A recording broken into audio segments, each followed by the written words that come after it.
All right, so again, this topic is really just introducing the ideas of what does the foreign exchange market look like, who are the major players, what are the major currencies, what are attributes of currencies, who determines what an exchange rate is, like why is the euro trading at 118 and why is the peso where it is. So just understanding what exchange rates are, what they represent, what are characteristics of good money or bad money. All right. If you're following along at home, these are good chapters in the textbook if you want to read along, if you're not understanding everything. If a lot of this stuff is new to you, I recommend maybe reading those chapters before class. A lot of people, they might follow international markets or their jobs or such that they understand a lot of these concepts. If every word I say is new, I really recommend reading ahead of time. Okay? So I kind of talked about this, what is money, what are exchange rates, how do I forecast an exchange rate, how could I even think about why the dollar goes up and down versus the euro, how could I lock into an exchange rate to hedge, or reduce the risk of a foreign currency transaction. So that's what we're going to do, okay? But kind of threw this slide up here. It's like, why do I care about this? I'm not a finance manager. Why do I need to worry about exchange rates? Well, a lot of you might be in supply chain or logistics.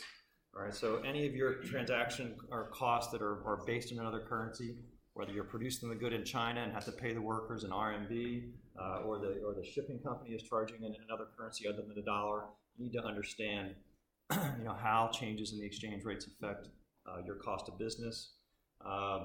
In marketing, obviously, if you're producing cars, in Detroit producing cars for Americans, you need to understand how the changes in the Japanese yen exchange rate may cause the Japanese to lower the price of Toyotas. All right, so you may actually think you're not in an international market, but as exchange rates are changing, these companies have incentives or abilities to change prices or less flexibility in changing prices. It just changes the relative prices of your goods internationally. I don't know too many accountants, but in accounting, it becomes important that every foreign transaction you ever record, you have to decide when and how, when changes in exchange rates occur, how does that flow down to my earnings per share, my net income, and how does that affect my bonus? So you may have no business change at all, but the only thing that's happened is the Czech koruna devalued by 20%, and all of a sudden you have to write down some assets you own that are denominated in that currency. So we'll talk about that more next week. Economics, I think exchange rates are just a barometer of overall economic health of a company or country. Investors, obviously, if you own a foreign stock fund, you'll notice that sometimes it's up and down when the market's been flat. That's because the exchange rates are going up or down. So it's affecting the value of your 401ks and any other investments you have. And then lastly, as a tourist, a strong dollar means that those beers are going to be cheaper in Budapest next April. All right, so we'll talk more about that. So let's talk about money first, before we talk about an exchange rate. Well, what is money?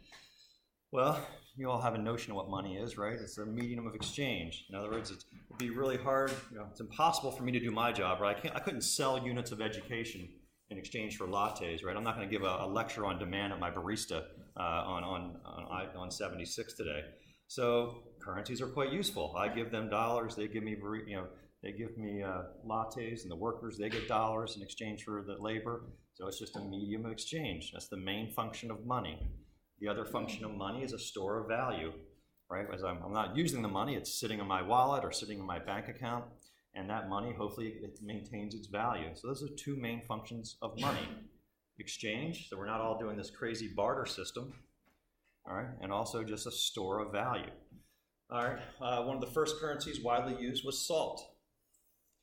All right, so salt, right? The stuff you preserve meats with and put on your food, right? So salt was one of the first currencies. It was legal from governments or rulers. The production was very regulated, right? So there wasn't big fluctuations in the production of salt to keep the value relatively stable. So that became one of the very first currencies in the world, was salt, or one of the very first monies in the world, salt. And you all heard the story that the word salary comes from the word salt, right? From the idea that that was one of the first mediums of exchange that existed. Right, you would be given salt after your day's labor. Then you use that salt to buy meat or whatever you want to buy. So later currencies became everything from skins, shells. Used to exchange weapons. Knives could be currency. And then eventually gold became one of the main currencies in the world. People exchanged gold. All right, so quick question. These are commodities, right? Shells, gold, a commodity, salt's a commodity. Why are these things terrible currencies? Why is it tobacco? Right? Tobacco is a very useful product, right? What's that? It's perishable, right? It'd be a terrible currency. I put it in my pocket. It's a hot day. It's a little sweaty. I bring it out, and it's kind of shredded all together. So one characteristic of a good currency. What would I call that? Durable? What word am I looking for? Durable. So durable would be good. So that would be water. Why is water a terrible currency?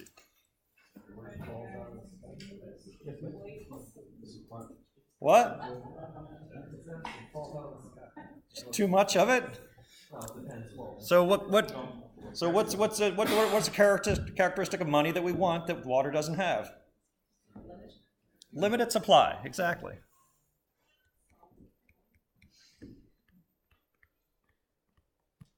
Right, so you want it to be limited, quite limited. You don't want it to be somewhere that everyone can just pick it up and use it as currency. Why not diamonds? What? Useless? They're pretty, I guess, but they're not standardized as well. I mean, like, because they're all different. Unless you're creating it. Well, actually, I hadn't thought about that. So, too scarce, maybe. And then you're saying that standardizable is, what shape would you put them in? Because a gold coin, you can have like a 1 ounce coin, but diamonds are all different shapes and different clarities and just. So standard quality and form, or something like that. And I'll just throw another one there, divisible. Someone says, hey, I like your cow, here's a diamond. Well, I'll only give you half a diamond. That cow's only worth half a diamond. Or, well, how am I supposed to cut this diamond, right? So it needs to be divisible, that would be good. Whoa, wrong slide. Lead. It's bad for you, that'd be bad. Yeah, plutonium is a terrible currency. You can't have a toxic, what else? That's portable. I will give you 1 gross ton of lead for that cow. Wow, great. What else is left here? Artwork. Yeah, so kind of almost back to, it's like standardized quality, it's objective, it's got, I guess it comes back to maybe standardization. So we need to find something that's portable, divisible, durable, limited supply, but not too scarce, standardized quantity, quality, form. All right. That's why gold became the perfect currency. And it's kind of nice that it has, well, I'll just throw this here, some intrinsic value. It just has some intrinsic value. All right, it's pretty. It has its own attributes that are kind of attractive. So those things probably make decent currencies, those types of attributes. I don't think we missed any, did we? No. All right, so those make good currencies. Gold became one of the main currency up until our modern system where we have paper money. So governments jump in the gold bandwagon as far as currencies, and they just make life a little bit easier.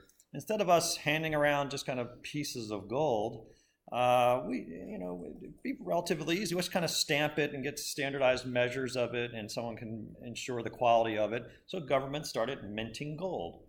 Each one of these golds is so many, such a weight. So that made life even easier.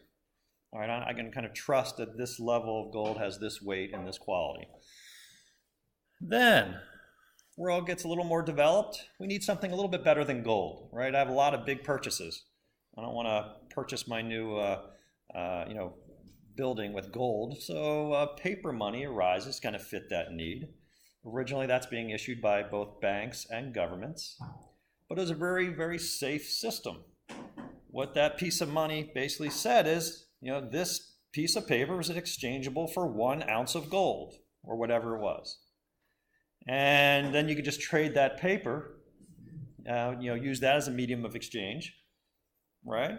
And the advantage is, it wouldn't lose value because you can always take that piece of paper back to the bank or the government and get back your gold. That was the safety of it, that it was freely exchanged back to gold. That's why you trusted it. So you trusted the paper because it could be exchanged back for gold. They're the same thing. However, in our modern world, we still have the paper money, but it's no longer backed by gold. In the US, our currency that's in circulation is only backed by about 25% with gold. Some conspiracy theorists say it's almost no gold, right? They say it's a big show, that Fort Knox really doesn't have anything there. But it wouldn't matter, right? There's only about 25% of the value of the US currencies are backed by the government holding 25% of that in gold. So that's our new world. But as long as it's, well, that's where we are. And then why does currency have value? It's really those values as a store of value and a medium of exchange, right? That's why dollars have value. They're relatively stable, all right, and they're widely accepted by everyone else. Any questions? Questions so far? So there's a little history lesson, right? Could be a little history channel. So, how's Bitcoin? Well, that's a good question. If we found the perfect currencies, why do we need cryptocurrencies? Well, first of all, does someone have a good working definition of what Bitcoin is? Does anyone read it? Nick, I was pointing at you. Well, are you a trader? You a Bitcoin trader? No, I should have been. Right. But no, it's essentially, it was created as buying things anonymously, and it's not backed by anything. So it's just people who buy machines that mine data, and it takes months and months and months to get like a little bit, and then after that, it's worth money. Why does this market exist? If they're in the U.S., what's security and anonymity. So anonymity, you want to hide your transactions. You don't want to go them through normal markets. But everything's actually, you say hidden, but everything's actually, each transaction is like a block. It's actually trackable. Yeah. So in one sense, it's hidden from governments and taxable authorities, but on the other hand, it's the opposite. Every transaction is recorded, right, as kind of public record. Is it public record? It's not public, it's private transaction. Yeah. So why did this market come up? Let's forget about the anonymity and like the need of drug dealers to move large money. Why did this market come up? Is that the only reason? Loss in confidence of central banks. Right. So the idea is, once this fiat money came up and it's no longer backed by gold, and every country is running ridiculous, budget deficits, everyone's worried this whole system might collapse, right? And what's going to replace it? My own guess would be gold will replace it, but maybe we should think about this other new digital world.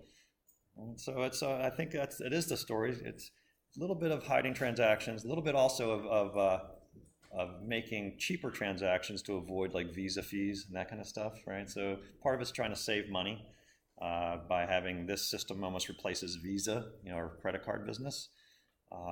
Yeah. This is unregulated. Yeah. This is unregulated. It's becoming regulated now.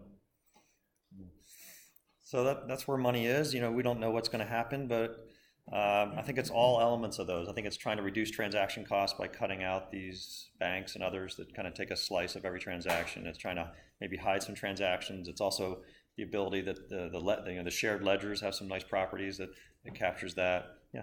I think another thing is if you live in China and there's capital controls, how do you get your money out to then be able to trade it into dollars because you want to buy a house in America or whatever? I think beyond the whole speculative aspect of it, I think actually that's a big driver to bringing it up, because there are people in the world that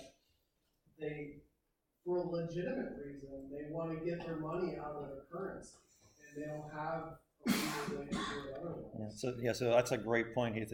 Is one of the benefits of a non-physical currency, right? It's the first non-physical currency, right? Is that there's no borders, there's no physicality to it. So if you want to, as a Chinese citizen that's barred from, say, investing in U.S. stocks or something like that, they could, put it up into Bitcoin, use Bitcoin to move across borders. There are no borders. So that's, maybe that's a big part of it. The story will play out over the next few years. I'm not sure where it's going to go. All right. Anything else? Any questions? By the way, I just I talked about gold in my last course. We talked about kind of why gold settled as the main currency is because the fact that the way it came to the Earth, through some probably early explosion of a star in our universe, or it just kind of rained upon the world, and it's just everywhere but nowhere in great concentration. So that makes it such a perfect commodity. It's everywhere in the world but nowhere in a great concentration. All right, so you can never just find a mountain of gold and gold would be devalued. Right, that's why it was for thousands of years. It was a great currency because it takes a lot of effort to get out of the ground. Just like cryptocurrency mining takes a lot of effort, and no one's going to invent a computer that's 1,000,000x more efficient than current computers to flood the cryptocurrency market. All right, that's why that market actually is functioning okay. But that's why gold works so well. Right? You're never going to find a mountain of gold or a zillion tons of gold one day. It just isn't in concentrations that way. Do you still credit fiat money or? Like last time I needed cash was for $40 glass of wine here. Yeah, good question. So I guess for the what's that? It's still based on. Yeah, so I guess for the purpose of this class, great question is it's not money. We use it as an exchange, but it's still denominated in dollars. So somewhere there's dollars deposited. So but it feels like it's we never see money. Where is that money? Does Visa actually have that money? Let me think about how that would fit into this lecture. I was thinking about that last night. Is credit card money? Is it a cryptocurrency? I'm gonna have to think about that more deeply. Okay, a couple. Get a glass of wine. I will. All right. So that's the short history of money. From sand to gold, skins, fiat money, cryptocurrencies. That's kind of where we are today. However, most transactions are still with these fiat monies, the government issued monies. The most traded currencies in the world, U.S. dollar. Now, this is the percentage of transactions. Those percentages look really weird for one reason. It looks like they obviously exceed 100% of the transactions. All right, and actually, there's a little note right here.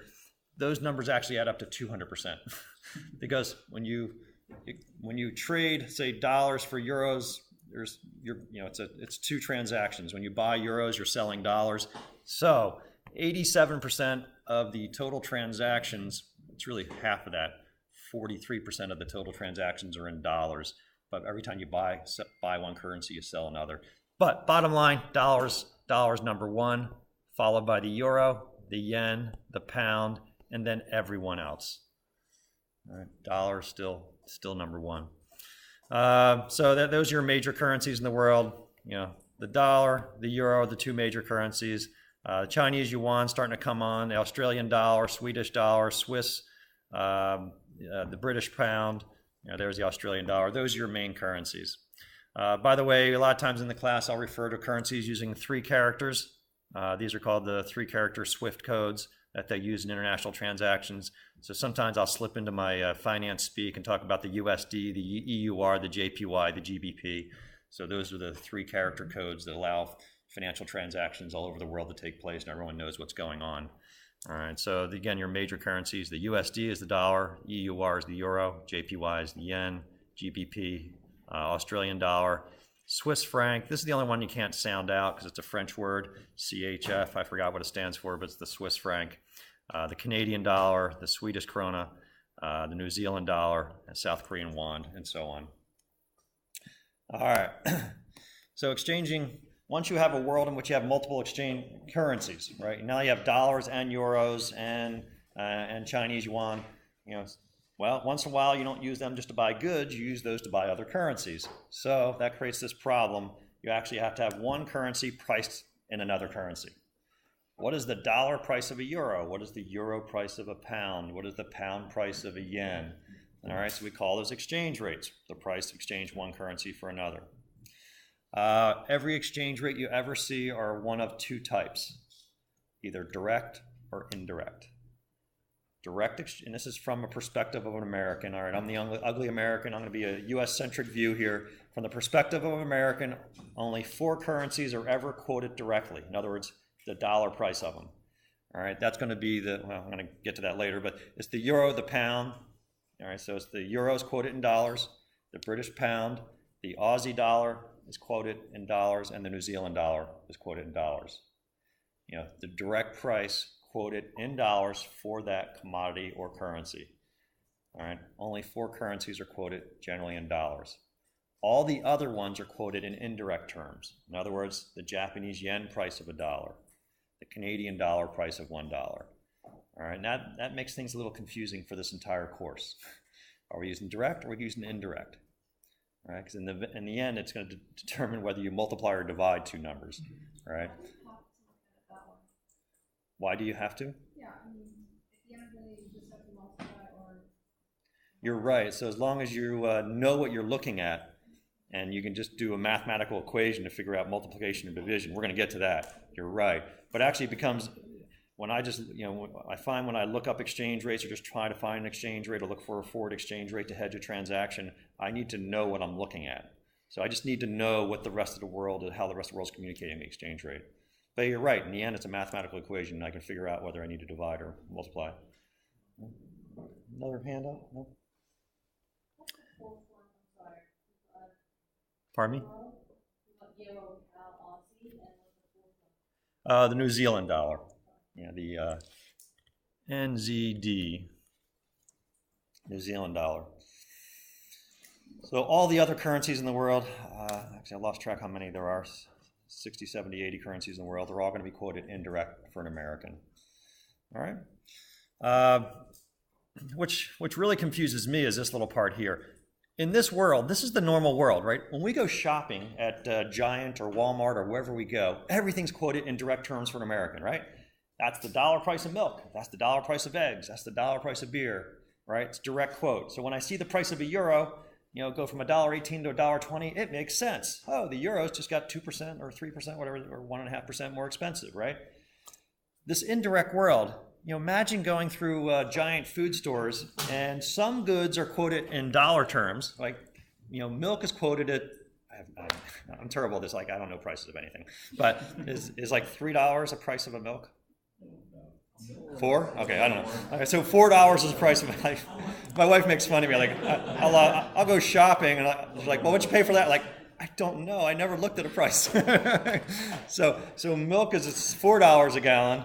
All right. What's that? For organic. For organic. Half gallon organic. I can't afford that. So milk is $4 a gallon for nice organic milk. I don't even know what that means, organic milk. Okay, again, I don't shop. So milk is $4 a gallon, but what if eggs are quoted at not, oh my God, eggs. Let's say a dozen eggs, no, this is embarrassing. Depends. Is free range eggs? That's the question, yes. I'm going to go with $1.50 a dozen. Is that good? There's brown eggs? I don't even know that. All right. So what if the eggs were not quoted as $1.50 a dozen, they're quoted as the egg price of $1. You can exchange 15 eggs for $1. So the price of the egg is 15 eggs. That's what the rest of the world looks like. So if I want to buy a yen, no one tells me what the dollar price of a yen is. They tell me it's selling at 100 yen. Or what is it, 110 yen. That's the crazy world that makes it really confusing in financial markets. Whereas the price of the yen is really not the price of a yen, it's actually the yen price to buy $1 US. Right. So how many yens you're gonna get for $1? Right. So these are, what do you pay in dollars to get a euro? This is, how many yen will it cost to buy $1? So that gets really confusing, indirect quotes, but most of the currencies are indirect quotes. And the main reason is because most of those other currencies, at least historically, have been worth less than $1. So it's a lot easier to quote 110 than to quote a tenth or a 0.9 of a penny. All right, so the yen is selling for $0.009. So it's just easier to quote 110 than to quote 9/10 of a penny.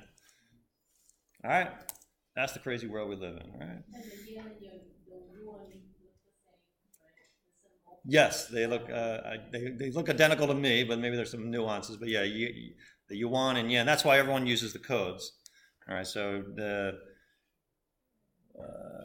Chinese yuan is that, CNY and JPY, because otherwise you can't use the code, you can't use little symbols. And the dollar sign, lots of people use the dollar sign.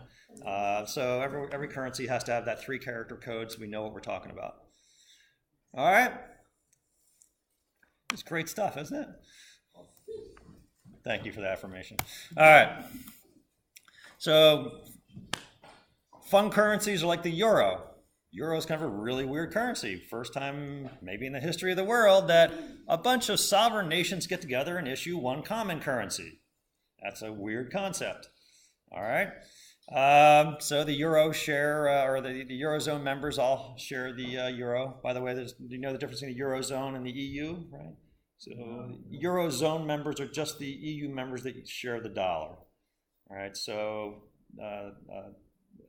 Czech are in the EU, but not in the Eurozone. So the Eurozone are just the members that have the euro as their main currency, or their currency.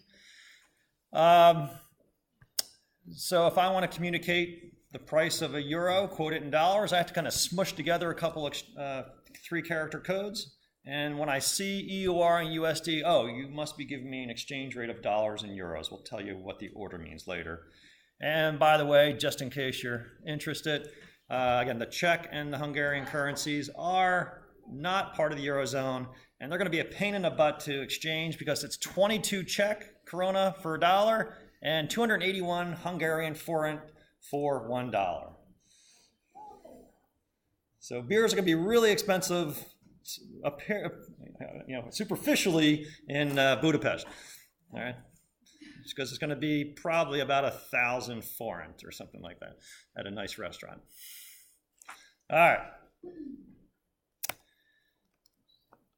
Now the question is, the Czech koruna, Hungarian forint, US dollar, the euro, what determines their value? Like why do they go up or down? Who controls them? The basic answer is nobody. They just float in a free market. So no one's determining that the dollar price of a euro is $1.18 and the yen price of a dollar is 110. It's just floating, right? Just depends on demand and supply any given day, whether more people want to buy dollars or sell dollars or buy yen or sell euros. And that determines whether it just goes up and down in financial markets. There's just more motivated buyers will cause a currency to increase in value, and more motivated sellers will. So it's just like a stock, right? No one determines the price of IBM stock. Just every day there's transactions and people are trying to unload some and buy them. And at the end of the day, you see a quote and you go, oh, it went up. That's what's going on with most currencies. China might be the exception. That's what tomorrow's case is about. So, just out of curiosity, right now the Turkish lira is just like tanking, it's doing terrible. And so technically when you look at the analysis that you do in terms of the financial performance, like the economic growth in the country, it actually, let's say, grows like 10% a year. And then the value of the currency is just like going down very quickly. So how is this happening? Well, let's get through the next 20 minutes or so and think about what makes currencies go up or down, and then we'll maybe try to get back to the lira and try to speculate on what's going on. Yeah. Could you also say that it's generally based on the interest in investing in that country? It's one of the factors. Yeah, so one of the factors is the desirability of investing in that country, whether it's buying their businesses, buying their stocks, buying their bonds, buying their real estate. That's one factor, yeah. But there's others. Yeah. So So let's try to figure this out. Like, so this is what we're trying to answer over the next 20 minutes. Like, why is the Turkish lira, going down, and the Venezuelan right now they're talking about maybe a new worldwide currency crisis. With the Argentine peso and the lira and what was the other one? Venezuelan. Anyone else going down? Is it rupee? Is the rupee getting hit? Okay. Where's the rupee now? Around 71. 71. All right. It was just like 55, 60 last year, wasn't it? Yeah. Yeah. You have to get used to that, by the way. My head still can't wrap around. It went from 55 to 70. It's devaluing, right? Your head, it takes a long time for your head not to wrap your head. The reason why we say that's a devaluation of the rupee is when we say the rupee is worth 55 last year, it's not really worth 55. It's 55 rupee to buy $1. Now it costs 71 rupee to buy $1. So it used to be 55 rupee to buy $1. Now it's 70 rupee to buy $1. So the dollar is getting more valuable. So it must be the rupee got cheaper. But the other way of thinking about it is the rupee, right? The rupee price of $1 used to be 1/50. Now it's 1/70. So that's the only way to kind of think a number's actually going down. It used to be from 1/50 to 1/70. Yeah. Question, what exactly does exchange rate signify about the economy? Let's get to it. I love the demand for this material. You're starving to know these answers. And I'm holding the keys. There's a lot of power right here. So, in a free-floating currency, we'll talk about governments mucking things up in a minute. In a free-floating currency, like the New York Stock Exchange is kind of a free-floating price mechanism, what drives the currency? Then we'll talk about governments getting involved. But in the free-floating system, it's supply and demand, just like any other system. And the way we're going to talk about supply, we'll just make a simplistic, we'll just say the government determines the supply of currency in circulation.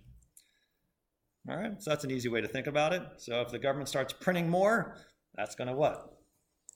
Devalue it, right? If the government's starting to reduce, they're not growing their monetary base fast enough with the economy, it might start making it more valuable. So that's an easy part, to think about the supply of the currency in circulation. So that's one thing. So that may be one hint to the India and Turkish answer. I have to look into them, but maybe the government in both those areas is printing too much. Why would they probably be printing too many currencies? Public deficit? They're running budget deficits.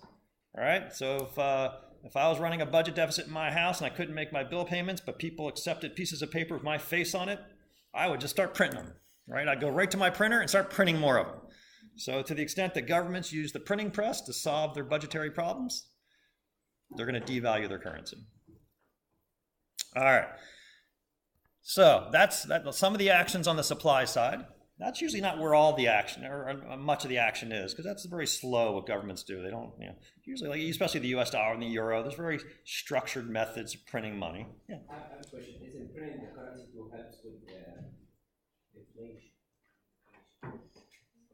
So printing money will, one, solve their budget deficit, so they'll be able to pay off their people. The problem it's going to cause eventually, we'll talk about later, is it's going to cause inflation. You're starting putting more currency into a system, right? So prices are going to tend to go up. Is that what you're going for? Yeah. I was wondering if it's a tool that we use. Yeah, so it's going to be inflationary. Yeah. Like say in America, most of the currency that enters the system isn't through government issued debt, it's from banks lending to people, creating new currency. So I was wondering, like in general, so we're talking about currency supply, how does the split go as far as private and public? Great question. I was debating this in my own mind last week. Do I kind of break that on the supply side? That's all going to be handled on the demand side. So the fact that that banks respond to investors that want to borrow money and build new buildings, I'm going to handle that on the demand side. All right, but good question. Another way of thinking about that is banks are kind of expanding money supply, but I think it's easier to talk about that on the demand side, if that's okay. Yeah. All right, so it's going to be on the demand side. And then, so what causes demand for a current, like why do I want euros? Why would I possibly want euros? Well, it could be I want to go to Paris. Yes, that's fine, right? So I need to go and pay for my Paris hotel and pay for my little coffees and wine, all that kind of stuff. That's probably a very small part of it. All right, what it probably has to do with is my demand for all European goods, services, and investments, and that's what I want to get into. All right, so let's do a deep dive into demand. So I'm going to talk a lot about demand here. So we think governments issuing supply, one way, just a simplistic view, the government's printing money, and they determine the amount of currency in circulation. All right, so let's just say that's relatively stable. So why are the currencies generally floating around or moving? It's going to be on the demand side. So let's talk about these demands. You all ready? Any questions so far? I have a question. Yeah. So we talk about the exchange rate. So I understand what you mean, but how do they calculate? How do they know that the dollar is selling in the next 5 years? So where does the exchange rate actually come from? Yeah. Is that your question? Yeah, how do they calculate? How do they get the feedback to the market every day? That's a great question. So where does the currency exchange rate come from? For the stock market is very easy. There's an institution, right, the New York Stock Exchange, and they will give you the last quoted transaction, right? And that's the value of IBM today. Right? So that's a relatively easy thing to do. There's one centralized location where stocks are traded. So what about currencies? Currencies have no centralized market. There is no NASDAQ. There is no New York Stock Exchange for currencies. It's just 1 million people and 100,000 banks making trades. So how do you actually say that the euro is worth 2 cents more today? Is that the question? Yeah. That's a great question.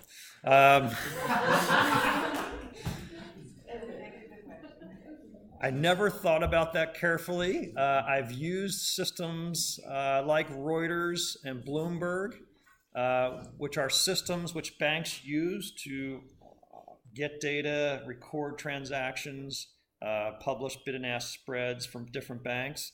And I've always assumed that it's those organizations that they're in that business kind of summarizing the transactions. But I haven't really, yeah. You still have central banks. Yeah.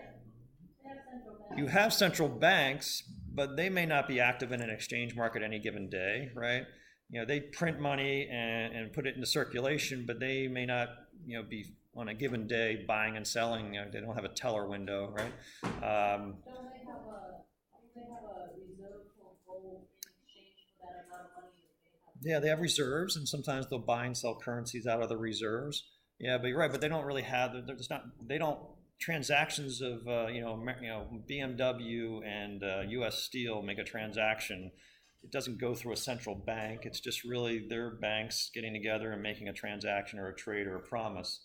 So good question. I assumed, again, I never thought about it. I just kind of implicitly see the data, see the transactions, and see a summary quote at the end of the day telling me kind of where the price of the euro is.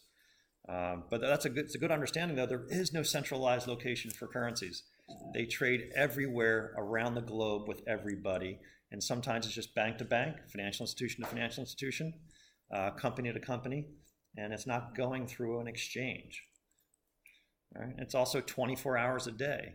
Right? Basically, the trading and exchange and currencies follow the sun. I mean, they're trading right now in New York, and they'll be trading in Europe in about 8 hours. They'll be trading in Asia in 16 hours, and it just keeps flowing around the globe. Right? Wherever there's light, there's currency. There's a currency market open. Right? So let's talk about demand. These are great questions. An easy way to think about why does the euro appreciate, right? And one easy answer is the demand for European goods from Americans. All right. So first of all, another concept: why is the euro appreciating? That's not actually a very good question, because what's the other part of the question that's implicit in that question? Against what currency, right? It could be simultaneously appreciating against the dollar and depreciating against the yen. So why would the euro be appreciating against the dollar? Why is the price of the euro appreciating in dollars? It could be just the increased demand for European goods.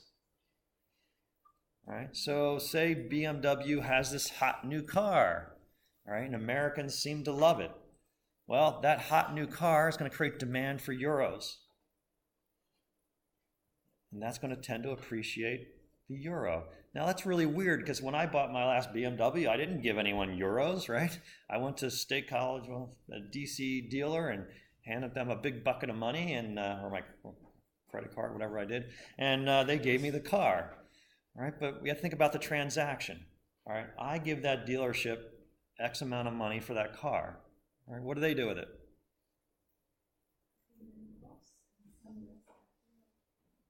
How does BMW get paid? How does BMW get paid for me buying a car in Washington? What? Euros, I presume. All right, so at some point, the money has to wind up in Dusseldorf, right? At some point, right, a lot of, it gets really confusing now because a lot of BMWs are made in South Carolina, but assuming those, at least the profits, some of those profits are going to make their way back to Dusseldorf or wherever in Germany, right? They're going to pay off their shareholders. So at some point, when I bought my BMW, all right, some of those dollars had to be exchanged into euros and sent back to Germany. And that act of me demanding BMWs and then them having to replenish the stock next month and buy more BMWs is causing cash flows of selling dollars and buying euros. So my demand for a BMW created a demand for a euro from the dealer or the dealership organization, right? Because that BMW had to be purchased at some point, or at least some of the proceeds going back to Germany. So every single act of yours to buy a European good appreciates the euro.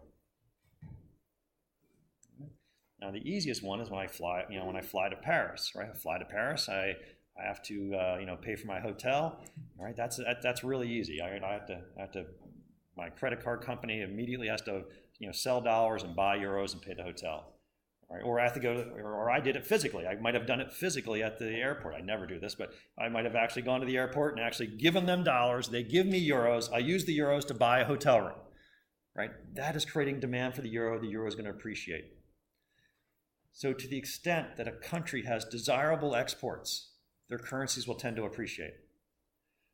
Or at the aggregate level, if you got net exports, trade surpluses, your currency is going to tend to appreciate.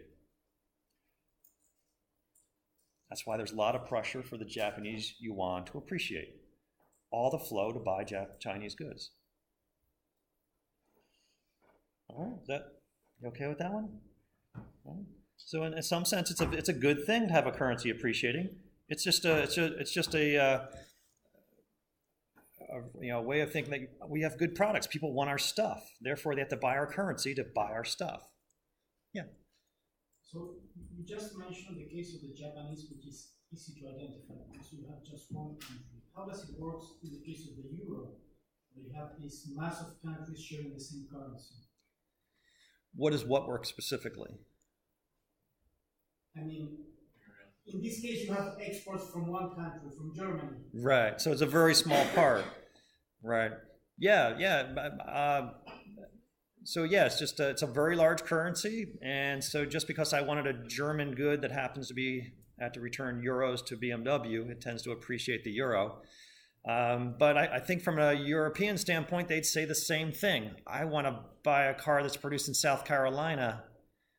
Why does that appreciate the dollar? Right. Again, but yeah, right. It's a very small effect because it's a larger currency. All right. Although one major benefit of having the Eurozone is it's a much more stable currency. Right. A benefit of a currency is a store of value. Its value doesn't change very much against other currencies. So that's a benefit of having a large currency. We'll go here and then we'll go back here. Yeah. So European Union having multiple countries in it. When Germany does the sale, how do they actually calculate the impact per country? Because they still have their own national trade targets or whatever you want to call it. Like they have their own budgets at the end of the day, each country. So how do you divide the impact of that? You can't. Yeah, so you couldn't attribute any particular sale or company to the change of an exchange rate. It's just aggregate value. At the end of the day, there are more people wanting to buy euros than sell euros, and it tended to go up. There's no accounting of who caused it to go up today. Let's go back. So to that point, is the underlying assumption with the euro that the strength of the economies are across all of those countries are equivalent? No, not at all. But I would like to pause the euro particular discussion till next weekend. We have a case that's all about the Eurozone, why they organized it, why they maybe should tear it apart, why are they bailing out the Greeks, and how's Germany benefiting from this crazy scheme. So I'd like to kind of hold off on the euro because I think that's a really good discussion, but I think a lot of that might be taken care of next week. Is that okay? All right, so it's the Greek tragedy or something like that is the case next week.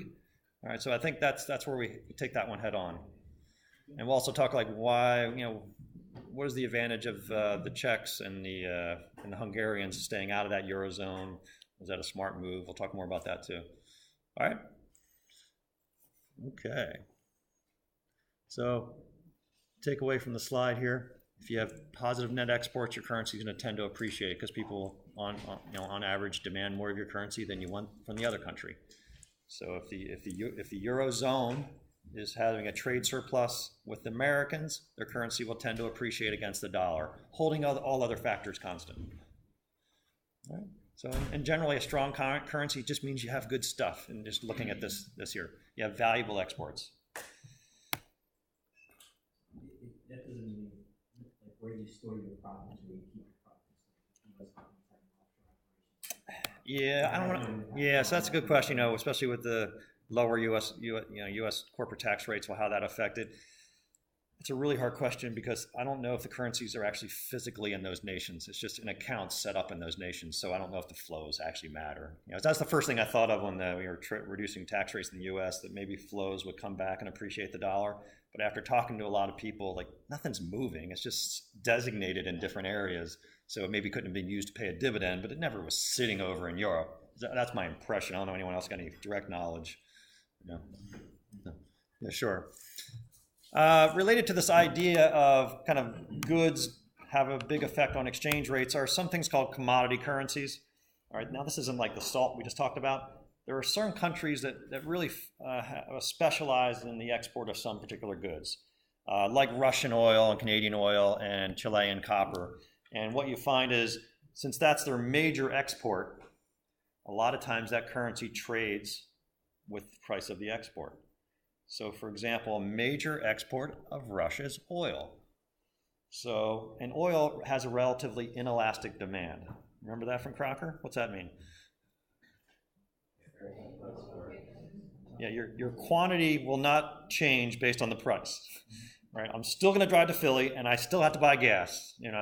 So no matter what the price is, I don't care if it's $6 a gallon. So it's inelastic demand. So especially a lot of these inelastic demand commodities like crude oil. If the price drops 50%, that means I have to pay 50% less dollars to buy crude. So I have 50% less demand for, say, Russian ruble, or the world has 50% less demand for Russian ruble. So what you find is some countries trade with their commodity. This is a graph. On this scale is the Russian ruble. On this scale is the price of oil in dollars. And what you see is the Russian ruble is largely just following the price of oil because that's their main export. Right? We're not buying Russian cars, Russian wines. We don't travel that much to Russia. It's about their oil globally. And so what you find is it's kind of direct evidence that there's a big impact on net exports and exchange rates. And so you hear a bit with Canada. Canada is not quite as heavily specialized in oil. Chile and copper often trade very close to each other.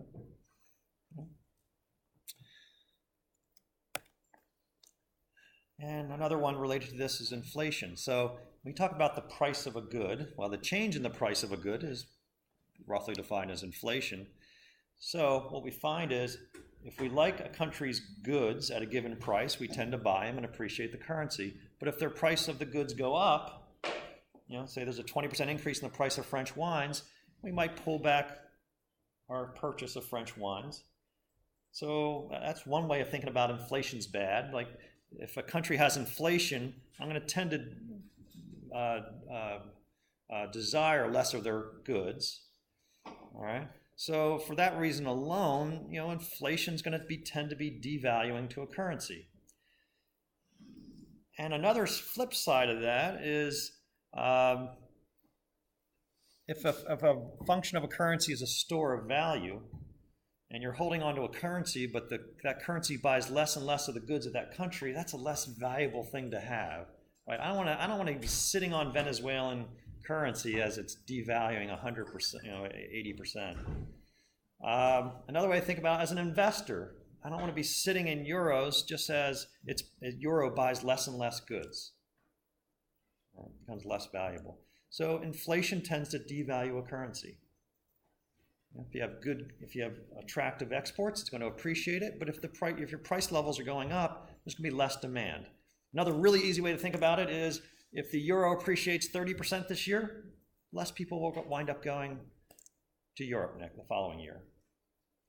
The first time I went to Europe, well, in my adult years, probably 12 years ago or 10 years ago, and it was like $1.50 a euro. Right now, it's down to $1.18. All right, and I talked to a lot of merchants, and basically, it's less traffic. People aren't going there because things are, 40% more expensive, 30% more expensive. So inflation's bad for a currency. It tends to devalue it. You said people don't go there when it's 118 per dollar? No, 118, it looks good. If you went back to 140 or 150, maybe you cancel that trip because you see my hotel now, I thought it was going to be $250 a night, is now $350 a night, right? And then I think the last one on the, I guess a couple more on demand side. A lot of the demand for a currency also comes from not real trade of goods, but the trade in financial assets. Not real assets, but financial assets. So a lot of the demand for euro is really a demand for German bonds. They're treasuries, they're the bunds, right? The demand for French bonds, demand for, and also say French stocks. So these are portfolio flows or investments. Now, if you're looking for bonds, or maybe you just think that interest rates in German banks are better than America, therefore I'll move some money over there as a hedge fund. Right? What you're looking for is high real interest rates. Who has the best interest rates in the world? Adjusted for inflation, who has the best interest rates? And as a hedge fund manager, as a money manager, I'll move money from, say, New York to a German bank if I can get an extra 1% a year. So high real interest rates tend to appreciate a currency. Now the dollar is near its all-time lows where it's been trading. Ever since it's ever been measured, we're pretty close to all-time lows. One reason that the dollar is so beaten up is we've been keeping interest rates close to zero since what, 2007? So who wants to put money in a U.S. bank? Doesn't Germany have a zero? They do too. Well, yeah, they also do. Versus more than the U.S. Yeah. And Japan's even lower. They have some negative interest rate, which is crazy. But I guess try to get the lowest negative interest rate, or just keep it in. You actually pay. What? You actually pay to put the money back. For some short-term transactions where you have to deposit it, they're giving you zero interest. But yeah, no, a normal retail customer isn't going in and getting negative interest rates. But for big transactions, for quick transactions, they might actually charge you for storing money. Yeah. Why?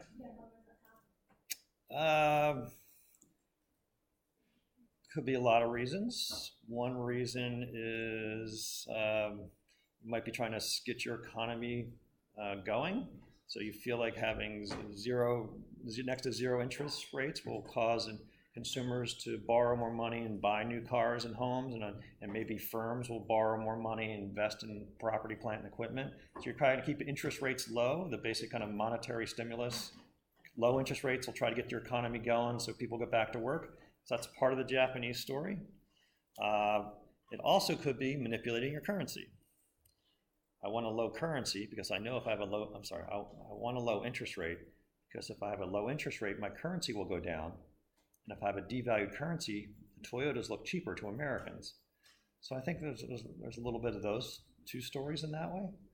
Right, so one of the themes in currencies in the last 200 years, or maybe even more, is there's big incentives for every country to want to devalue their currency.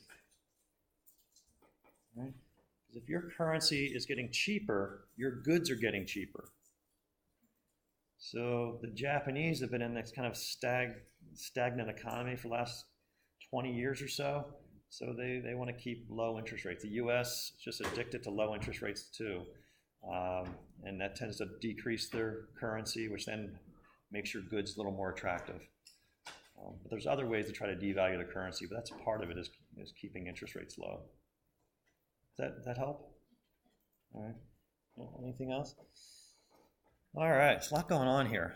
All right, so why would a currency appreciate so far? Well, they have good goods. The prices aren't increasing as fast as my own countries, and they have high interest rates. So I might want to deposit some money there in one of their banks. And then the last one is economic growth. Countries that are growing, their companies are profitable, their revenues, top line, bottom line growth is going. I just want to buy their stocks. I want to buy their real estate. I want to buy their businesses. I just want to go over there and buy stuff there. I want to be there. I want to be an investor. I want to buy property. So any country that has economic growth is going to tend to appreciate its currency as people try to buy the stocks and buy the bonds and buy the property and buy the assets. All right. So there's our free market summary. Why would a currency appreciate? They have stable issuance, stable supply, high demand, quality goods that people want. They have low inflation. They have high relative real interest rates. They have high economic growth, and there's very little risk in changes of any of those factors above. Those factors will tend to appreciate the currencies. What would low inflation make the exports cheaper? Wouldn't it just keep it constant? Low inflation? Well, inflation, again, think about inflation in the US versus Europe.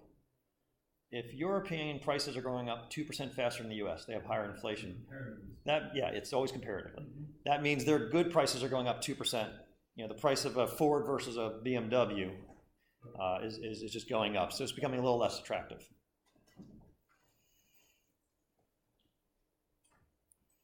Okay. The other way to think about it is if you have high inflation, say Eurozone's running high inflation. Each unit of euro then is buying less and less goods in Europe. So it's not doing a very good job. It's just a store of value. It's buying less and less goods every year if there's inflation, relative inflation. But you make a good point. All this is relative. All right, so if I want to try to explain why the euro is going up or down, every one of these are stable issuance versus the dollar issuance. Stable euro issuance. Higher demand for higher demand for European goods for American than US goods for Europeans. Lower inflation in Europe or America versus Europe, or higher real interest rate in Europe versus America, or higher economic growth in Europe versus America. So it's always going to be relative to two economies. And then the other one is just risk. Are there worries that any of this stuff may change? Maybe they're running the big trade budget deficits, and eventually, they're going to have to wind up printing money. All right, so this is your basic framework for thinking about currencies. Why they go up, why they go down. What I haven't talked about is an activist government mucking things up. I'll get to that in a minute. Yeah. Because you don't take into account, I'm assuming you have anything that goes on in the black market. There is the data in there that's being traded. That is absolutely true, although this is actually explaining the black market. Right? So and the black market in a lot of countries is the only free-floating market. So this is explaining the black market. In America, it doesn't exist. There's no black market for U.S. dollars, right, or euros that I'm aware of. There's no control. There's no, like, you can just, exchange your dollar for whatever amount you want for, pesos or whatever. And other countries are having economic problems in which the government controls the currency. So what you're talking about is some countries, the government will mandate an exchange rate. The exchange rate is $1 for 1 peso, And you have to use government banks, and this is the official rate, and if you don't use that official rate, you can go to jail. So some countries run regimes where the exchange rate is fixed. In those countries, there tend to be black markets for currencies. All right? Just like we have black markets for other things. And so you can talk about there's two prices. There's the black market price, which this stuff applies to, but then there's the fixed government rate, and they have other reasons why they're trying to fix it. But the euro and dollar, I'm not aware of any black market effects, or U.S. and any major currencies. I'm sure there's black market for Venezuelan dollars in Venezuela, or U.S. dollars in Venezuela. Or are you thinking about something specifically? I guess I'm just thinking about the amount of currency that's exchanged there, right? And how does that affect this? In the black market? The black market is not really reporting. Yeah, so that's a tough question. So it's almost like, well, it's easy to answer that question, and that means that probably the government has fixed one exchange rate. So that has nothing to do with this then. If the government fixes it by mandate, this doesn't affect it. But these factors would affect just the black market. Okay. All right, here are some headlines from yesterday I picked up. So what are the principles we figured out? Sterling, so that's the pound sterling, falls as Brexit headlines sap demand. So what are they getting to? What are these factors that they're getting to here?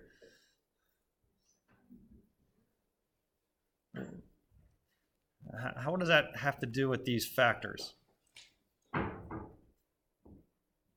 Brett? You had increased demand, higher demand for exports appreciates, and if it's showing lower demand for British goods, then that would be the opposite. Right. So, and if somehow through the Brexit there'd be less demand for British goods from Germans and French and so on, that's going to tend to depreciate the currency, right? What else could be going on here with the Brexit that causes the pound to weaken? Just uncertainty of kind of what's going on. Is it going to be this really nasty thing where there's no trade? So just uncertainty with the Brexit. What else?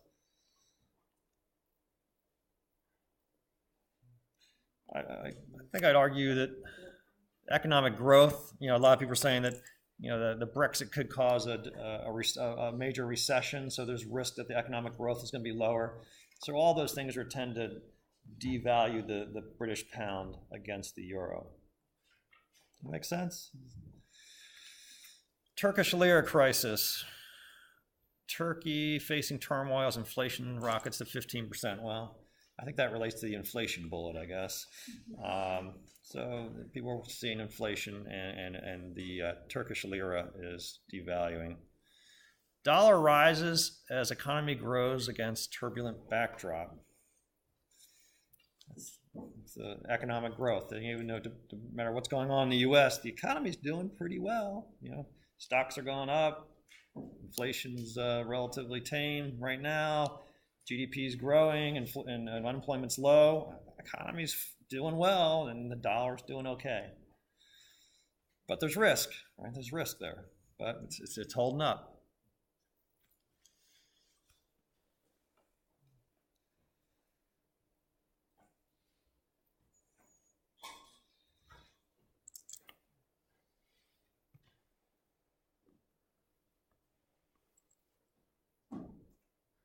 So it looks like Chinese yuan's down a little bit with the fear of the trade war with the U.S. That means how this thing shakes out is we demand less goods from China. Therefore, the Chinese yuan is going to devalue against the dollar.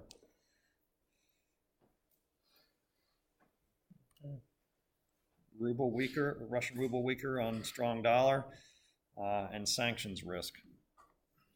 So it's the same idea with. As with China. But it's also kind of a weird one is the U.S. economy is booming right now. That means the U.S. dollar is going to tend to be appreciating against almost all currencies. So you can kind of explain any kind of depreciation of any foreign currency against the dollar. Part of it is just the economic growth in the U.S. is pretty strong. It's the same for other countries, between other countries too, like Germany and China. Yes. If demand goes away, it doesn't have the same Yeah, but it's going to be the euro price of the, of the yuan. But maybe what would be interesting to look at, maybe I'll do it tonight, probably not, but what would be interesting to look at, to be honest with you, come on, is whether this is causing a strengthening of the yuan against the euro as trade flows move from China, U.S. trade flows flow more to Europe. I don't know. I have to think about that.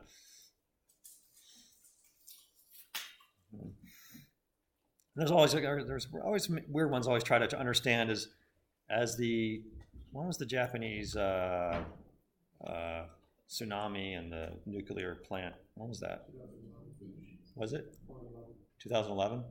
When that happened, what would you expect to happen to the yen? Yeah, I thought for sure it was going to drop, right? It actually strengthened a lot.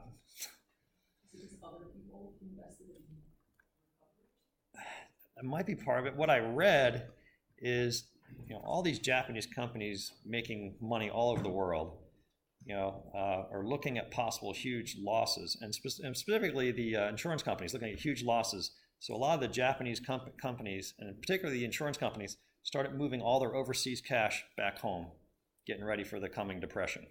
So just the flows of all, the Japanese insurers that hold dollar holdings in the U.S. start moving money back to Japan, selling dollars, buying yen. Actually caused a great rally in the yen. How much did you lose? Not much. Yeah. But it's one of those, like, your knee-jerk reactions, like, oh my God, they're going to get crushed, right? And it actually wound up strengthening from the move of all these companies starting. We better start holding yen. Things could get tough, especially the insurers. All right, and then we'll talk about 2 slides with government. So how does government? So this is a pretending. I just kind of I sort of did a world where there's no government. They have a big effect on all those things. Especially trade barriers right now and tariffs. But how do governments specifically muck up the exchange rates? Like specifically try to. One is, and so we're going to talk about direct intervention. And someone on this side mentioned it. Is countries are sometimes in the business of buying and selling currencies. Two of the biggest are the Chinese and the Japanese. And what they might be trying to do is maybe devalue their currency to try to make their exports look better. All right, and how can the Japanese devalue their currency? Well, they could just print yen, use them to, say, buy dollars. The central bank of Japan could print yen and buy dollars, bid up the price of the dollar, bid down the price. They're printing the yen, selling them, and buying dollars. So they're just acting like a portfolio, transaction. Just buy the currency you want to appreciate and sell the one you want to depreciate. So they could be doing that, direct intervention. Now, a lot of the countries in, say, South America are usually on the opposite side of that. They're trying to defend their currency. They're worried about their currency rapidly devaluing for certain reasons. So they're doing the opposite. They're trying to buy their own currency. But that only works if they have dollars to sell. And at some point, they usually run out of dollars. So a lot of central banks hold a bunch of currencies, and then they'll buy and sell if they want to try to manipulate the currency. Yeah. I was trying to think about that. You think, in terms of the people living in a country where the currency is devalued or right? It feels like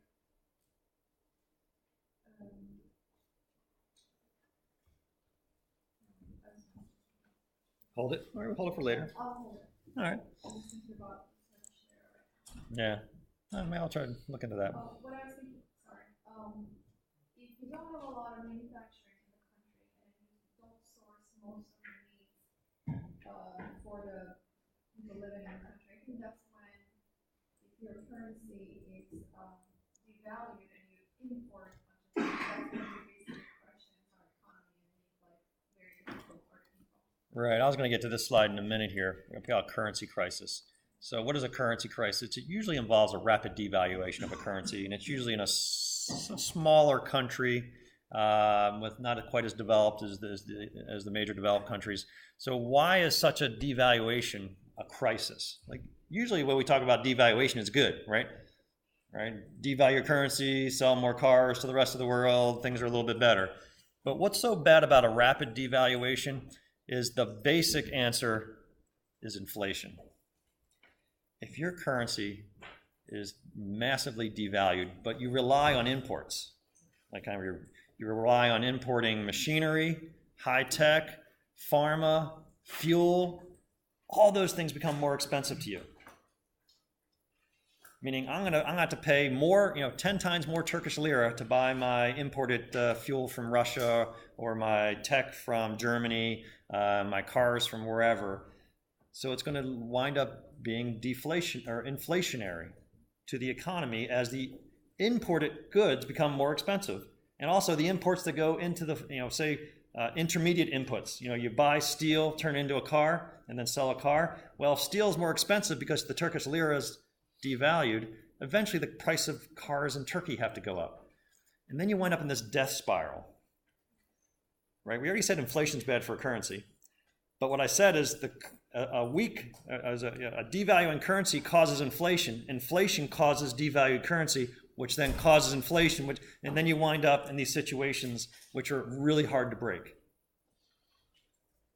Right? At some point, a few years ago, Zimbabwe had 1,000,000% inflation a year.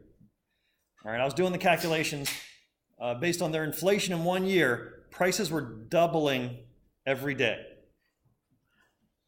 Doubling every day. Workers were demanding to be paid at lunch and then at dinner. Because goods will be cheaper, they can buy a loaf of bread at lunch break because it'll be more expensive by dinner. And then the question is, how do you break these cycles? And it's really hard. Usually winds up saying, hey, we've just killed our central banker and we're now no longer using that old currency. We have the new Venezuelan dollar, new and improved Venezuelan. No one believes it, so they wind up just using US dollars and trade in black markets. The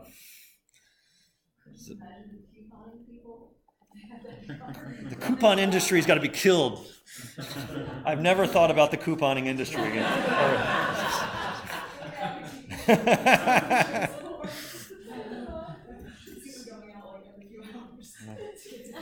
Yeah.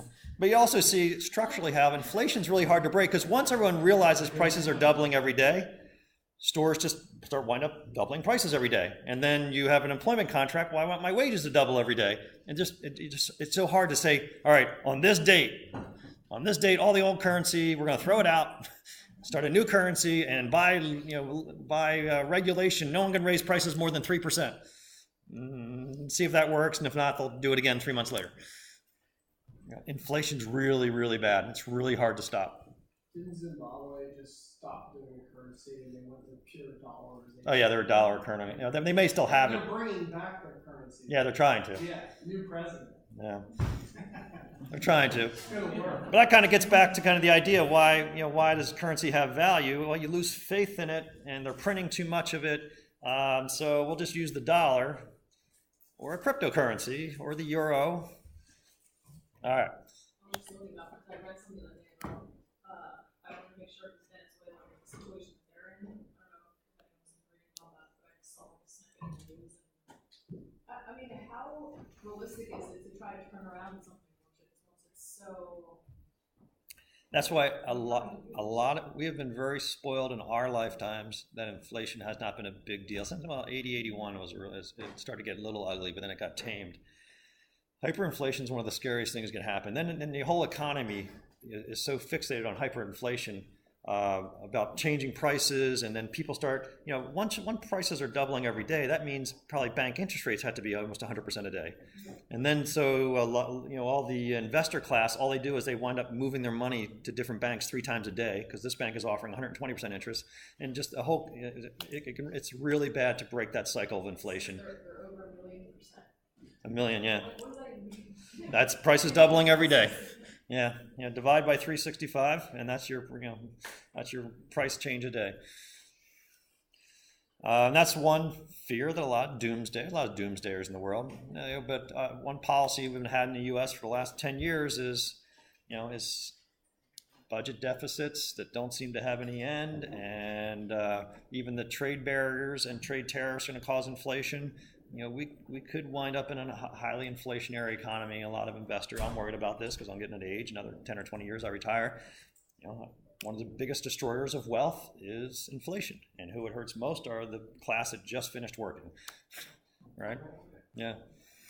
All right, this is fun stuff.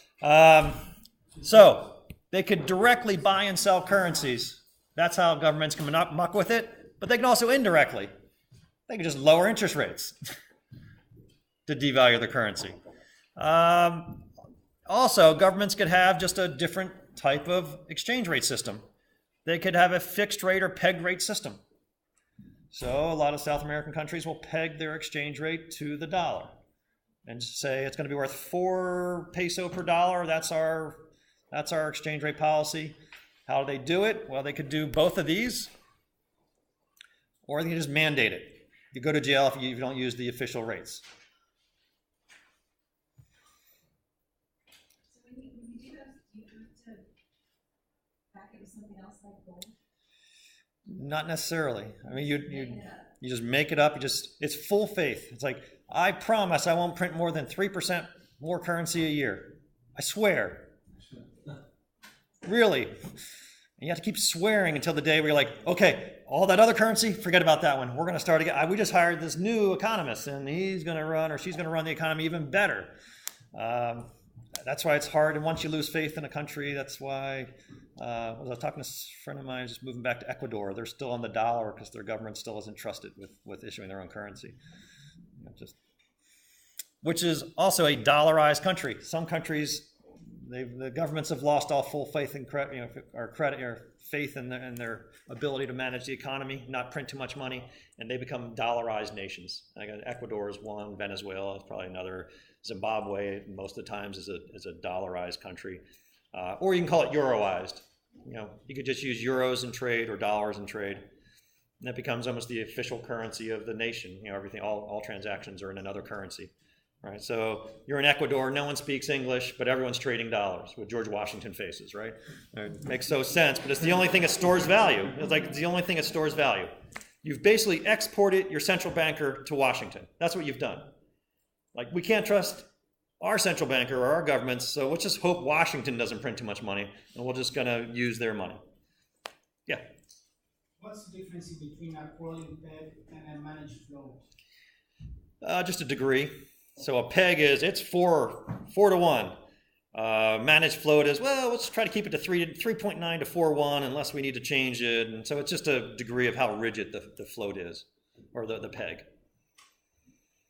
And by the way, all these countries that are dollarized, we're all the beneficiary of those. The fact that Ecuador has millions of dollars in their economy just because they need it as a medium of exchange, we benefit. Why? Because the U.S. government gets to print that stuff, right, to pay off debts, and then it just winds up going to another country. So it becomes non-inflationary to us because it's not dollars that the government's issuing and floating around the U.S. and causing inflation. It just goes to Ecuador so they can trade it. It's their sand. So we benefit from the fact that all these countries use the dollar. So when you say it's dollarized, does that mean that everything, it's not just you go to the store and get a drink and you pay dollars. Houses purchases, tax pay, everything's... Well, it's not official policy necessarily. It's just no one else trusts any other currency. And it could be euroized and dollarized at the same time. I want to buy this house. Can I give you euros? All right, fine. I'll switch it. So it's just the idea that you've given up on your own currency. You're using another stable one. And it's almost always the dollar and the euro. And In Turkey, you do house purchases and car purchases mostly in euros or US dollars. Can you Still? I think mostly it is still. Yes. Oh, really? So, but you don't use it for any of the other transactions, like daily. So it's just major transactions. So Yeah. would you say that's basically sufficient to classify it as dollarized? Again, it's all degree, yeah, but yeah, so that's a good question. She's saying in Turkey, if you buy a house, it's in dollar, but if you buy a Coke, you might be able to give lira, right? So yeah, it's the idea that I don't trust large transactions with this. There's too much risk, but for a retail organization, it's gonna, it's okay. So if the health of the Ecuador economy would increase or decline, would that affect the value of the dollar? to the extent that West Virginia does poorly and affects the dollar, yes. Yeah, they're almost kind of like well, not as much though, because West Virginia does poorly. There's going to be flows of unemployment insurance from the central government, and taxes will go down in the U.S. So it's a much secondary third effect. Yeah. So they're not exactly like a state because they're not direct connection with U.S. monetary fiscal policy. We don't have to bail them out. Yeah. Yeah. Yeah. So if you, let's say, if U.S. prints X amount of extra dollars, as long as the money leaves the country, exchange somewhere else, that just has no impact on inflation in the country or the devaluation. Exactly right, because it just leaves the country. It's just being used as a medium exchange somewhere else, and we all benefit from that. Right? All the world wants to be the reserve currency. U.S. dollar is the reserve, is the one currency everyone holds for value. Euro wants to be it. Chinese want to be it, and that's one of the main benefits. Is it just winds up sitting in central banks somewhere else, or sitting in Ecuador, and it's kind of a free ride. We get a free ride of them. Just we print the money, and then it doesn't affect us as far as inflation. All right. It's all about currency crisis. Here are a couple more headlines. Venezuelan desperate devaluation. So here's a case where they're desperately devaluing their currency to save their economy. So what they're trying to do is they're trying to make their exports cheaper. Probably their oil or whatever. Well, actually, oil is a dollar-based business. They're trying to make their exports cheaper by devaluing their currency. And they did it by printing money. So their solution to solving their economic problems is let's print money, devalue the Venezuelan peso. Is it peso? No. Bolivar. And then maybe we'll get people back to work. It's not going to work. Argentina takes emergency steps to shore up the peso. Okay, so they new budget deficit, new taxes to try to increase revenues in the country. And then here's the risk. People are starting to talk about as contagion with Venezuela, with Argentina, with Turkey. Are we going to get to a kind of a contagion among these less developed nations that everyone just starts fearing all the currencies devaluing? And so at some time in the last 30, 40 years, there have been periods where large sections of the emerging markets, their currencies wind up rapidly devaluing because everyone just loses faith in them. Because it is a faith game, right? Currencies is a faith game. There's not like gold, right? It's not like gold, it's just faith. Will they not print anymore? All right. Well, we're running a little late. I was going to have a little discussion, but you guys are very active today. So let's just say, should the U.S. pursue a weak dollar? Well, at this point, the economy's doing pretty well, so I'd be nervous about a weak dollar. That's my own opinion. GDP's going up, closer to 3% versus 2%. Unemployment's pretty low. I don't think we need a weak dollar. But if we wanted a weak dollar, that might help some of our exports in the short run, make our goods look a little cheaper to the rest of the world. So we could do it. How would the U.S. cause the dollar to devalue? How could the U.S. government cause the U.S. dollar to devalue? Right? Print, money, what else? Lower interest rates. That would immediately devalue the dollar and make our goods immediately cheaper to the rest of the world. But what is the flip side to a weak dollar?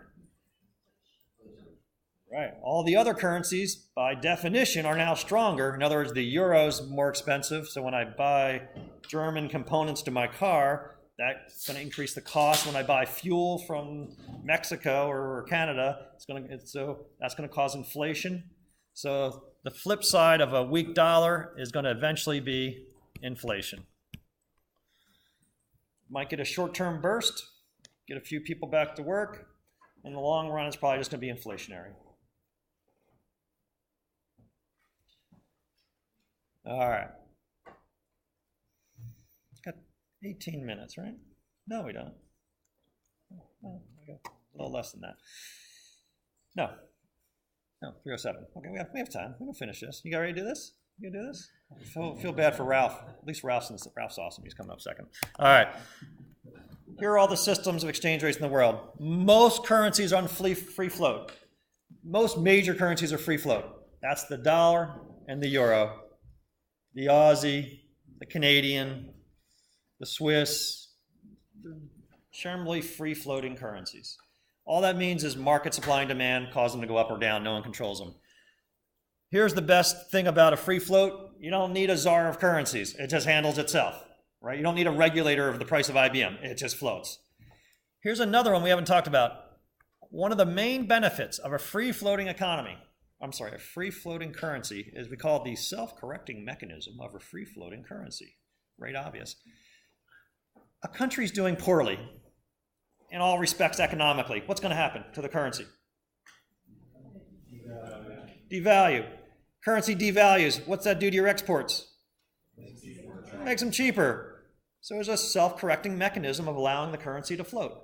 If the country's doing really well, currency appreciates. What's that mean? Your goods get a little more expensive, so people buy less of them. So a lot of people say a free-floating currency, allowing it to wildly go up and down, causes more economic stability. Right? This is what central planners can't understand. Like, the only way to get stability is to legislate no volatility. Well, no, the volatility of the exchange rate is actually going to create the economy, less business cycles.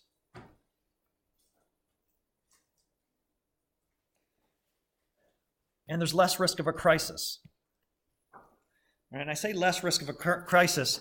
What if your currency, let's graph here, here's the price of your currency in, say, dollars. Maybe this is the dollar price of a peso. And this is time. And say the currency is currently right here. And say the economy's failing. It's failing, but the government's fixing it. Failing. The currency's not trading because the government has fixed the exchange rate. Until someday the government is no longer able to defend its currency. It's run out of dollars to sell and buy its own currency, and this happens. What I'll suggest to you is I'd rather live through this period than this one. I'd rather have 3 years to adjust to a 80% rise in the price of my imported drugs than to wake up one day and they're that's more expensive. Or wake up one day and your prices are now 3 times the price that they were yesterday to your buyers. I'd rather have this time so you don't have crises if you allow it to float, or you're not as less risk of a crisis. Now, disadvantage, this could feel harmful over time, right? It's hard to make plans. We know what the exchange rate is. Well, yeah, that's true. And you lose one macro policy tool, right? One policy tool is to use the exchange rate to try to smooth the business cycle. Oh, I'll just devalue our currency when the economy's weak, and I'll appreciate it when the economy's strong. Well, you can let the market do that. So there you go. Kind of pros and cons of free float, and kind of the flip side on these, like.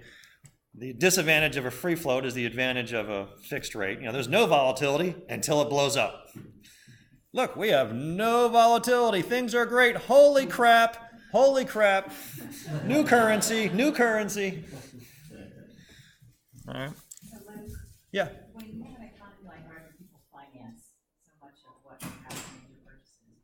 Does that drop affect you the same way, or are we semi-insulated from that because the price of my home won't change, the price of my car is not going to change, my salary's not going to change? Right. So great question. If you're insulated, if you buy 100% American in America, exchange rates, say, are not affecting me, but not necessarily true, right?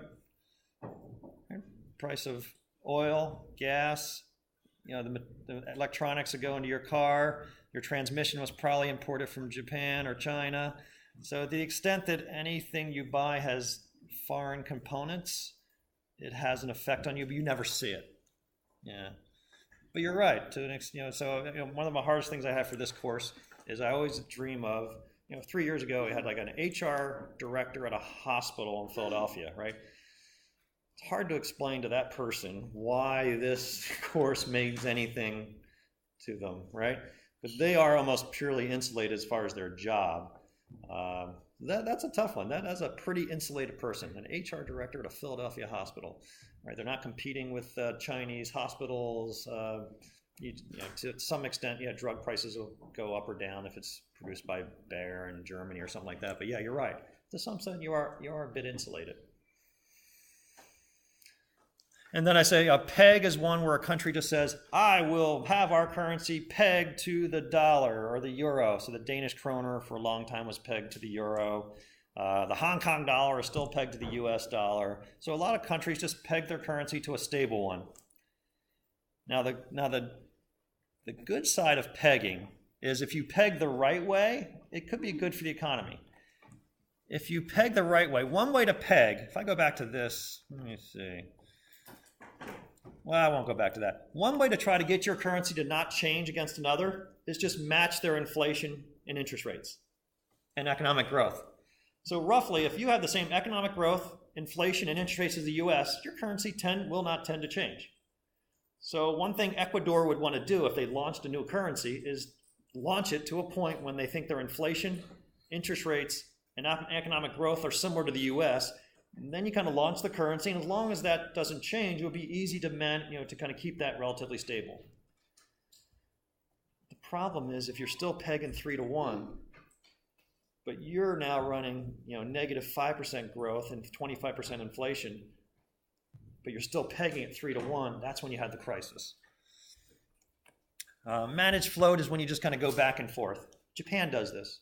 Japan has a free-floating currency until the yen gets too expensive where they start feeling the pain selling Toyotas to Americans. Then they'll step in, they'll try to devalue their currency. Part of it is lowering interest rates. Part of it is printing yen and buying dollars to try to bid up the price of the dollar. And then we had dollarization or euroization. Those are our systems. Yeah. I have a question. So when you say peg, does this mean you print currency by the foreign currency, or is it just like this all fixed rate? That's what we have. Well, great question. So what does it mean to be pegged? There's two extremes.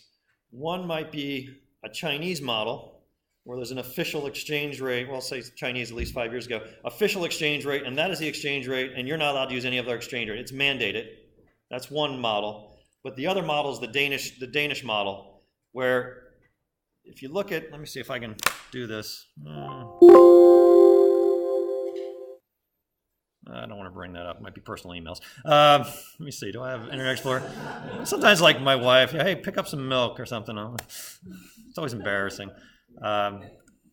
So what is the DKK EUR? I don't know if I'm connected.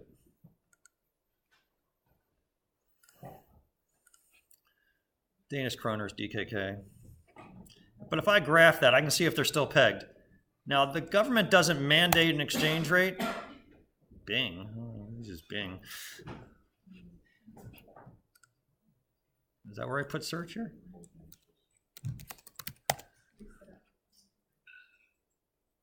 Wow, that's slow. I got something. Nice.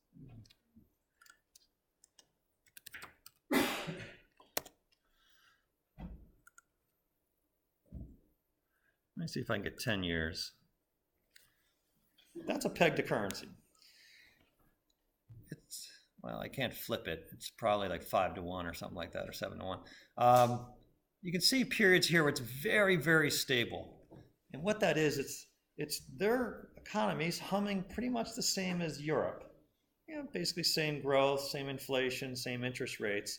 And so the government has like a minor role on a daily basis or weekly basis, maybe to buy a little kroner to make it go up a little bit down, and sell a little. So the government doesn't have to have that much effort to peg it. All right, so you're going to have those models where it's primarily free floating, but the government kind of steps in to kind of really peg it to an exact exchange rate. Let's see if I can flip this.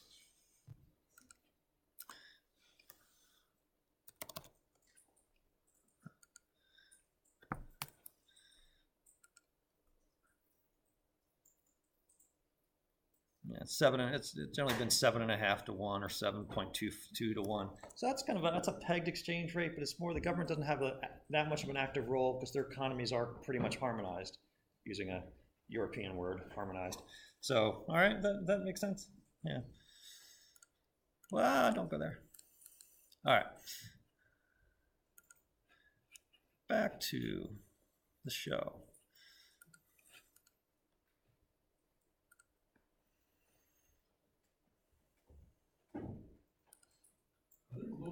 fixes for variables like inflation that these rates get based on? No, that's the problem. Like, there's two problems. One is every country publishes inflation, based on a particular basket of goods, and that's relatively good data. The problem is, what's anyone's forecast for inflation next year? That's just a survey of economists from Bloomberg or something. So it's really hard to figure that out. All right.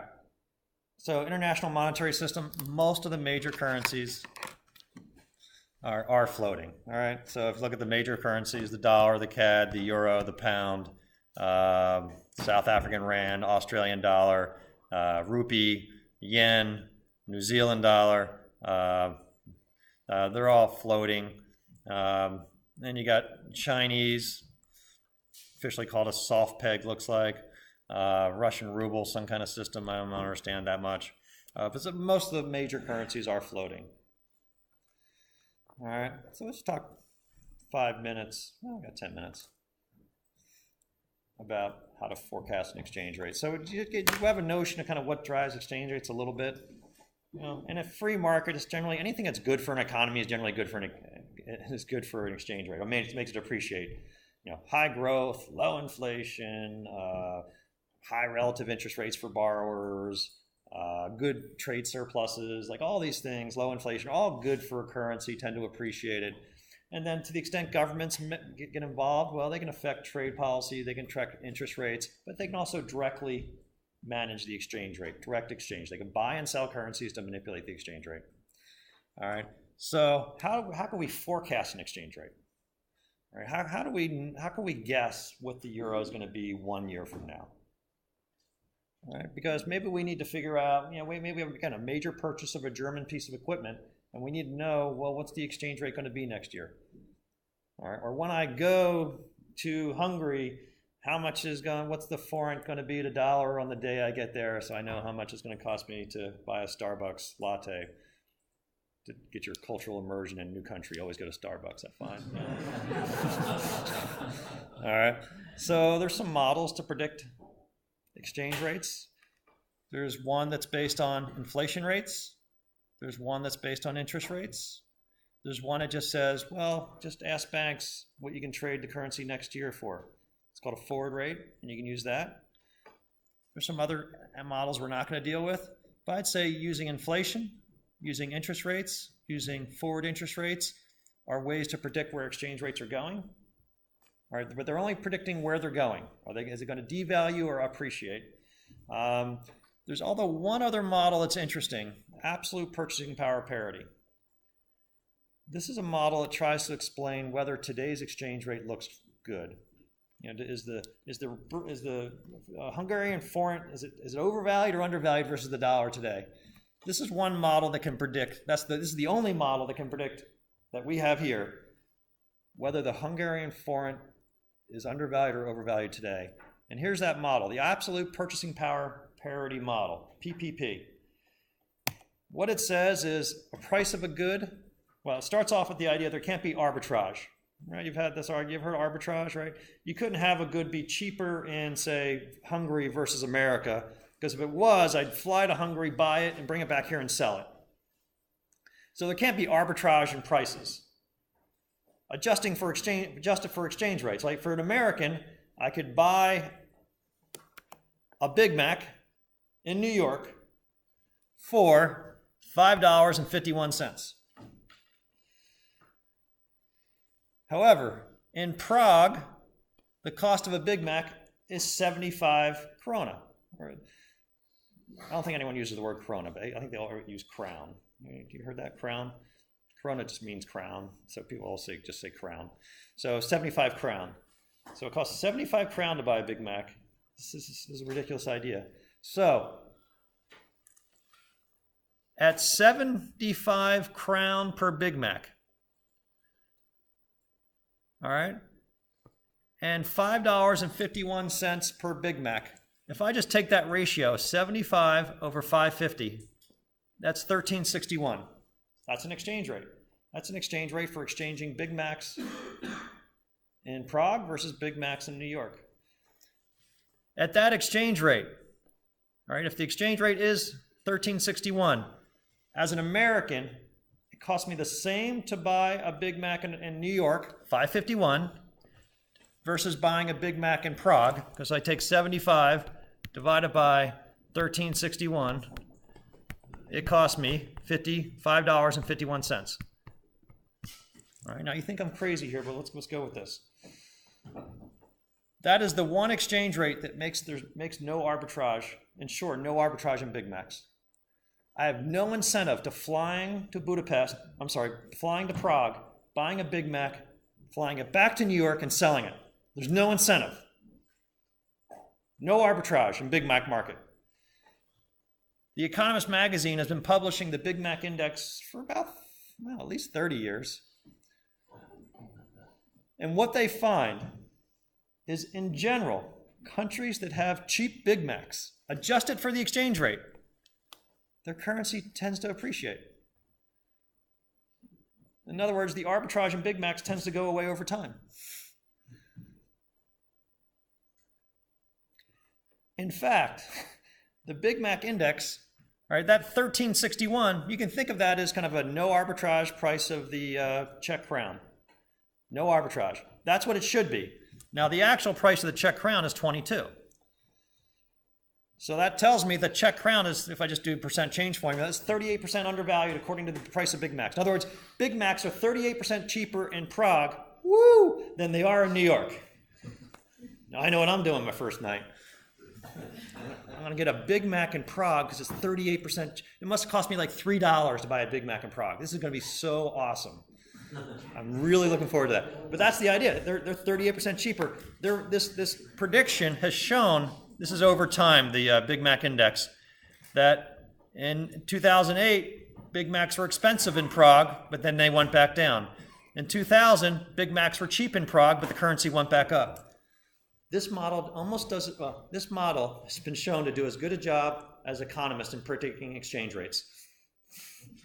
Could it be that beef is just much more available in that area? It could be.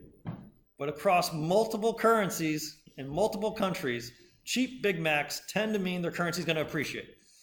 And expensive Big Macs tends to be their currency is going to devalue. And you can say, oh, well, they got to be cheaper in China. Labor's cheaper. And they got to be more expensive here because beef isn't indigenous. And it's got to be because there's value-added taxes in Europe. Look, it doesn't matter. It works. Cheap Big Macs mean currencies are going to appreciate. So I'm expecting the Czech crown to appreciate. Bad news for us. Is this a joke? This is not a joke. You know what the joke is? The joke is economists. They're being beat by a price of a Big Mac. You need to start subscribing to it. It's a good night. Economist is my favorite magazine in the world. All right, it's The Economist. So that's one way of thinking about it. Now, there are better models of the Big Mac index. They have, but it's the basic idea. You just create a basket of goods. So you might have a basket of goods, which is a gallon of milk, 12 eggs, the rent of a flat in Central City, and the price of bus fare. So you get 100 prices of goods, do them in Prague, do them in New York, and then do an index based on that. And that's what people do and try to use that to predict exchange rates. Yeah. Why New York? Usually try to pick urban areas. So you don't want to do the price of Big Mac in State College, Pennsylvania versus, say, Prague. Or, you just want to, the idea is just relatively urban, developed areas. Yeah. And you got to pick somewhere. Right. They do New York, Chicago, San Francisco. Oh, okay. Is it because they're the most expensive? And that's probably the best to compare it to Paris and Moscow and so on. So yeah, and it also just easier, right? Let's just pick cities that, the most expensive cities in each country, basically. Yeah. So they got the Big Mac index. Now, this thing should never work. Just, you mentioned like, well, I got beef is not indigenous. Maybe lettuce has to be flown in. Maybe labor is cheaper. There's a lot of reasons why this doesn't work. So some people are like, oh, it's crap. Okay, well, we'll just use a bigger basket of goods. Same concept, but just use a bigger basket of goods. Bigger basket of goods. Have 100 goods and just go shopping in both countries. Maybe we'll do that when we're there. All right, we'll spend like one day in like their giant food market type of thing. We'll get prices and get a Big Mac or get an index. All right, no, we're not going to do that. But if you don't like this model, small extension of the model is this is called the absolute purchasing power parity model. That exchange rates should adjust, that a big basket of goods should be the same price in two countries adjusting for inflation rate. And if it's not, I'm sorry, adjusting for exchange rates. And if they're not, the exchange rate has to adjust. That's the model. There's a different version of that, and that's this model. This model, about time we got an equation. Doesn't that make you feel better? About time we got an equation. This model says, okay, there's lots of reasons why an exchange rate is the way it is. All right, and let's assume that it's relatively efficient market, that the exchange rates make sense. So whatever the exchange rate is, we'll just take that as a given. We'll call that E0, today's exchange rate.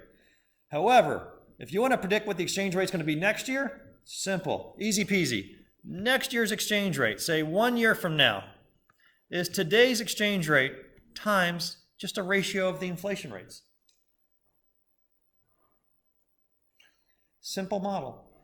So the idea is if today's exchange rate is $1.30 per euro, but inflation in the US is 10% and inflation in Euroland, the Eurozone, is 4%, I just multiply 130 over the 1.1 over 1.04, and my prediction using this model is the exchange rate will be 137 next year. All right, so last question for the day.